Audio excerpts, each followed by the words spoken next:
Good morning and welcome to a special edition of Captivating News.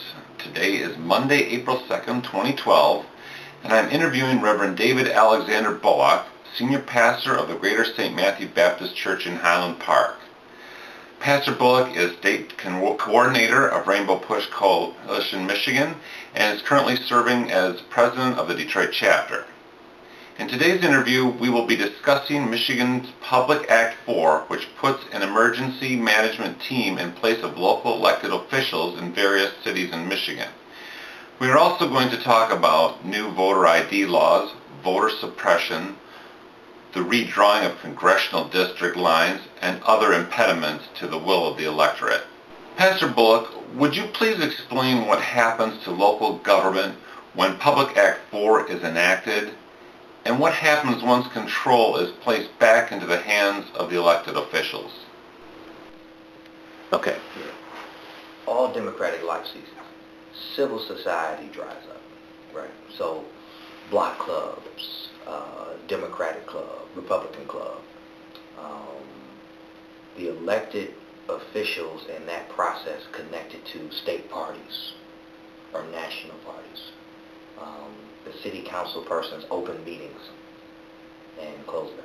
They have no say. The mayor has no power. He or she basically can do whatever the emergency manager will allow them to do, if anything at all.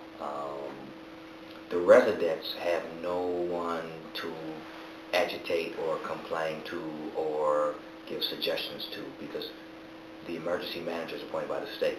So you talk to city council, they can't do anything. You talk to the mayor, they can't do anything.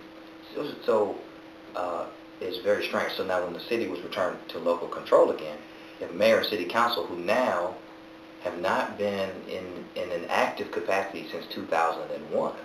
So you're talking about 2009, 2010, you're talking almost a decade. Right. So the obvious question here is, do they know what they're supposed to do? Right? The voter rolls, have they been updated? Do people even want to vote anymore? Because, of course, their vote is null and void. And so it's interesting as the city's returning back to local control, the elected officials now have the learning curve for being an elected official is so steep. Okay, and then Highland Park's political life is not connected to state politics or national politics. So we have, say, folks who are Democrats or folks who are Republicans. They run for office. Those state parties are not really a part of that. Our congressional leaders or our senators are not really in the city, connected to it, because, of course, that process had been circumvented, and there really had just been a state management.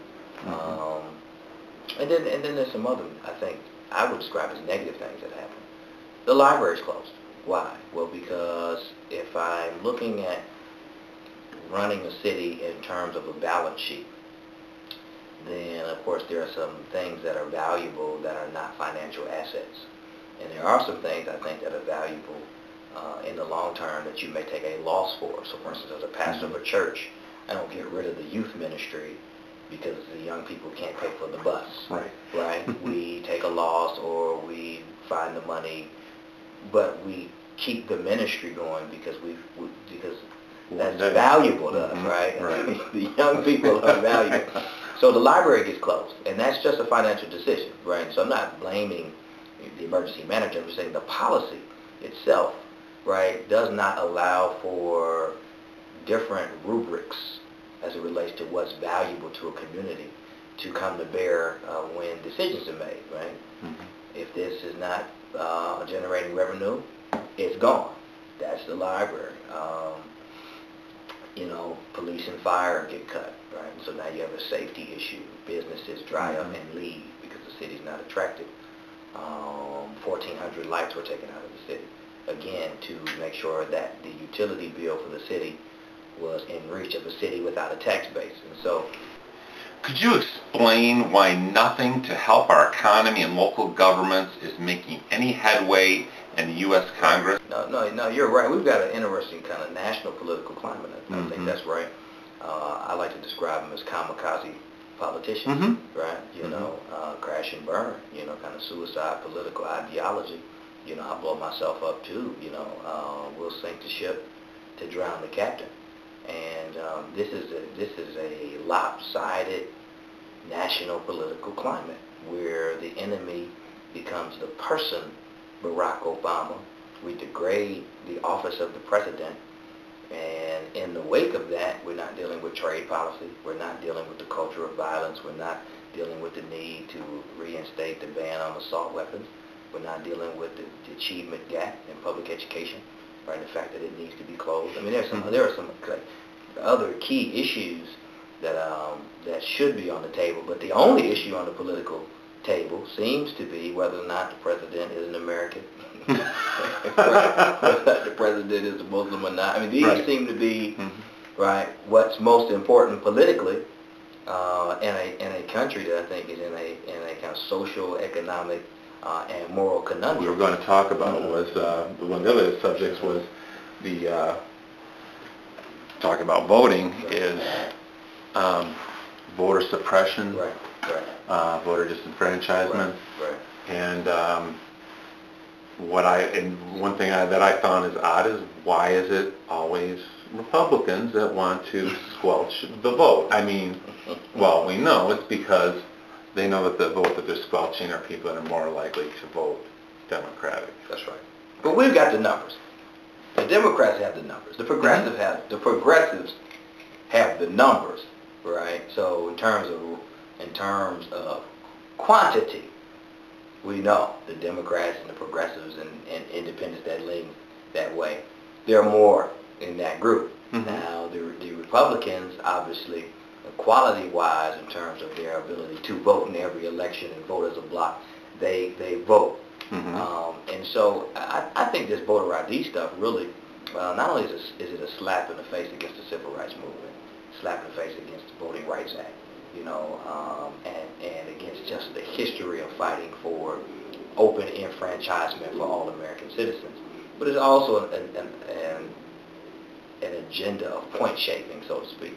You know, I mean, you know, we don't have to steal the election, we just shave points, right? We don't have to steal it outright, right? We just get kind of shave points, create artificial barriers for people to vote. I mean, obviously, if I'm a senior and I've got to go get a new form of ID, well, that's kind of an unofficial poll tax. We all know that, right? And it's just a barrier. That's all it is. You know, if I've got to go get a certain ID and I'm a minority, I'm Hispanic, I'm African American, right? I may not have ID. You know, I could use my utility bill last time I voted, but now I've got to get, you know, a certified state ID now. I mean, it's just a barrier to voting. So you create these barriers, right?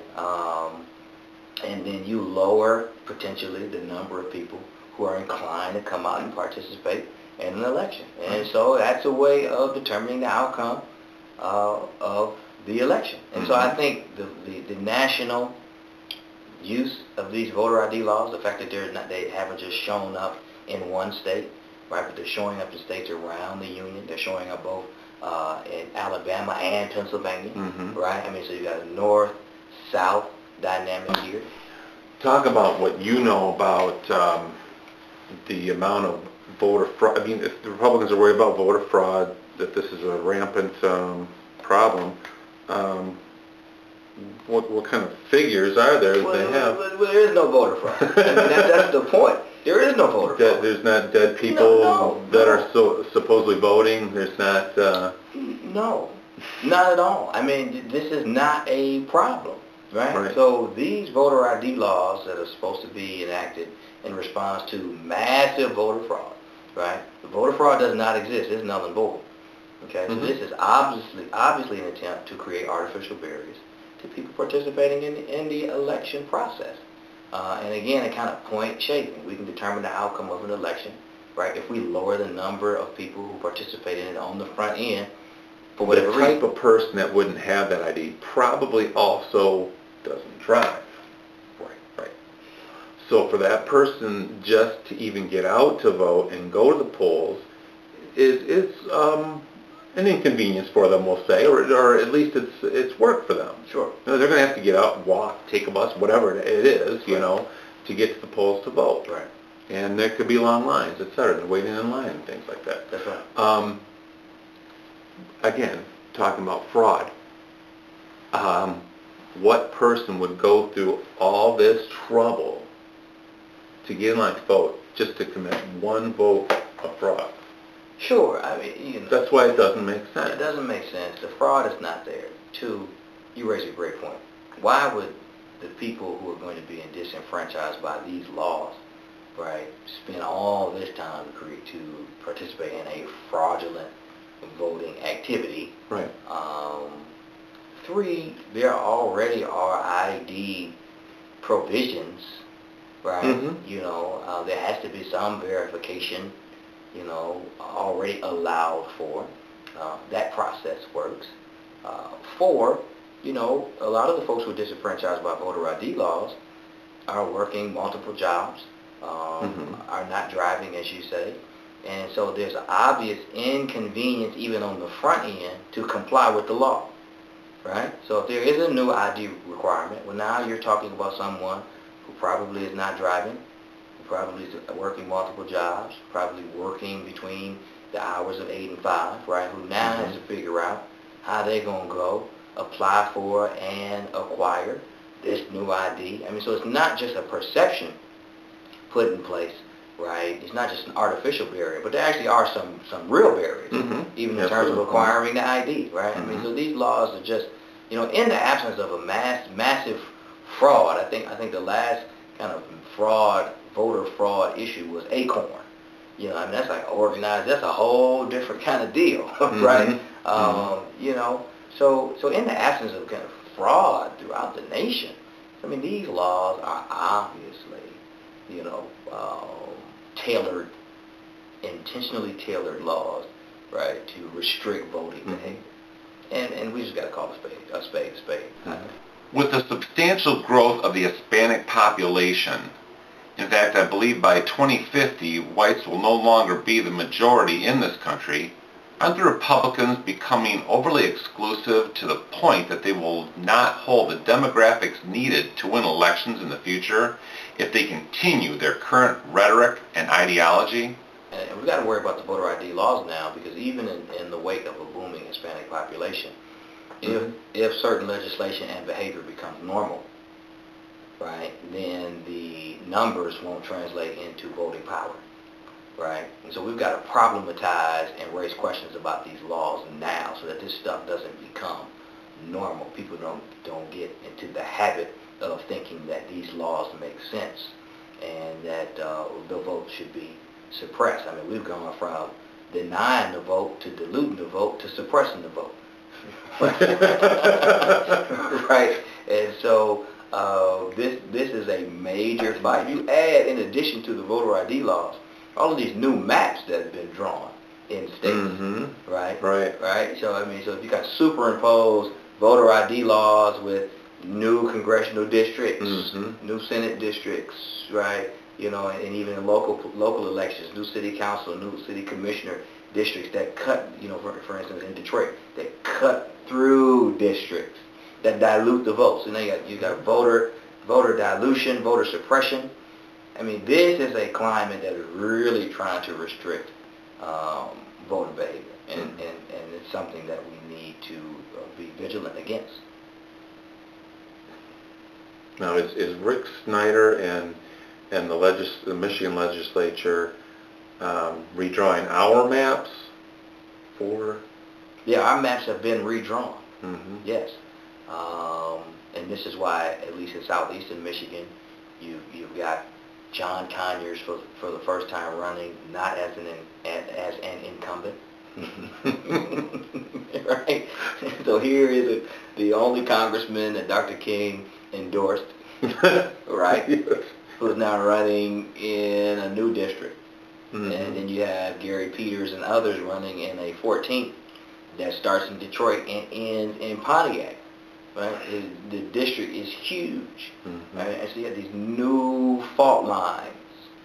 Right? And so you have new maps that are being challenged, but, you know, unless there's some legal redress, they will stand. You got voter ID laws, right?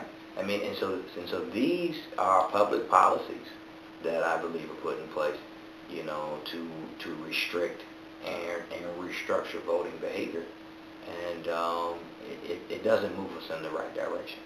What are the current requirements of a Michigan resident for ID for voting? Well, if I'm not mistaken, you can use your utility bill as ID. You can even vote without ID. You can use a provisional ballot. And you can sign, I think... you can sign a waiver. That basically certifies that this is who you are. Mm-hmm. Okay. In Michigan. But of course, there's a voter ID law in Michigan moving through. It's moving through the House. And so there is something out there. There's something out there in moving. Michigan, Okay. moving through the House, headed toward the Senate. Okay. That mirrors what's going on in Pennsylvania. Mm-hmm. That mirrors what's going on in Alabama and other states around the nation. So even with the vote, Michigan's voter ID law, we'll keep our eyes on it. You know, it's coming through the House, headed to the Senate. But people aren't talking about it, and so that's a bit strange to me. You know, that you haven't heard, you know, about this development in Michigan, which will do the same thing. It will disenfranchise Hispanic populations. It will disenfranchise African American populations. It will disenfranchise low-income populations. Mm-hmm. It will disenfranchise senior populations, right? And that just reads politically Democrat, Democrat, Democrat, Democrat, Democrat. So it's the same tactic. Mm-hmm. And Michigan is a battleground state as well. Mm-hmm. You know, the president is going to need Michigan. And so Michigan is a part of this national move, I think, to, you know, shave the vote, to restrict voting behavior, right, and to ultimately attempt to determine the outcome of the national election. Mm-hmm. Yeah. We've talked about the real purpose of adding a burden to the voting, not just the added burden itself, but also just, you know, the word of mouth of it, seeing it in the news and in the paper, that will affect people that already know it's a lot of work for them to get out to vote anyway. They feel like, you know, my one little vote isn't going to matter. They're not going to go through that extra. What can we do? I mean, are we going to need to meetings, have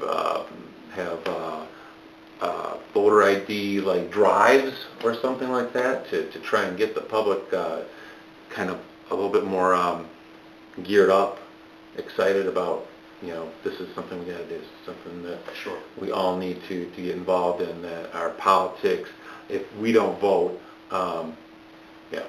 it could change our history. Oh, indeed. I think we've got to, one, register.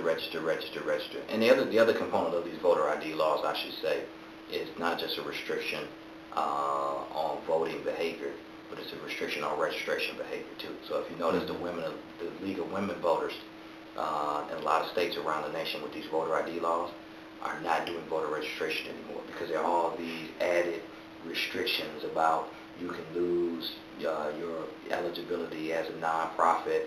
You can be,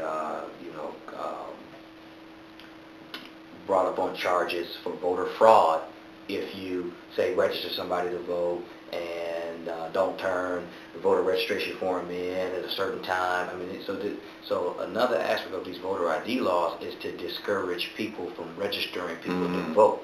So that's the second kind of complication in these matters. So I think, one, we need to register. And we need to fight to make sure that the registration process is not overly complex in a way that disincentivizes us from registering people to vote. I mean, because that's part of it too. You have 10 million African Americans in America right now unregistered.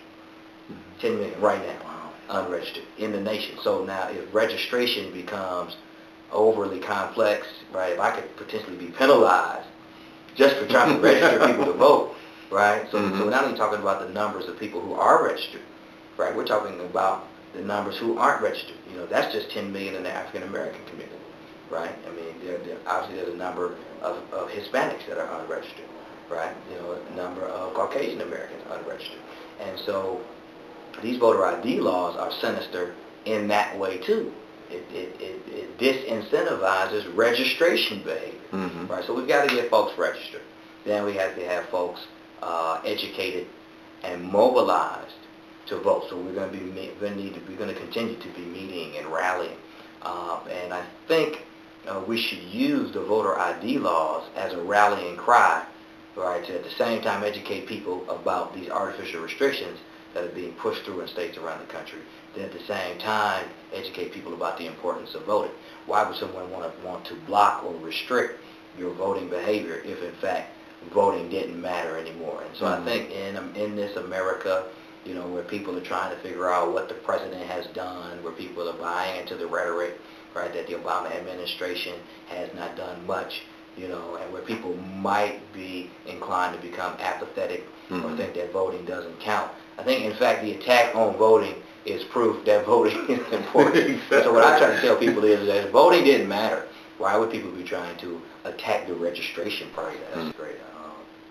That's a great move, and even for people to know what they need to get that ID, because if it's a birth certificate, you know, that's going to cost, you know, I mean, so those kinds of issues, we need to work through those issues and have that information available. Right, I remember seeing something about Social Security card maybe or something like that was one of the things you had to have.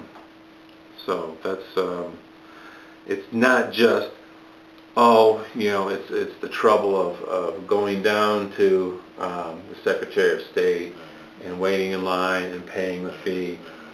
It's having the proper documents. That's right. Right.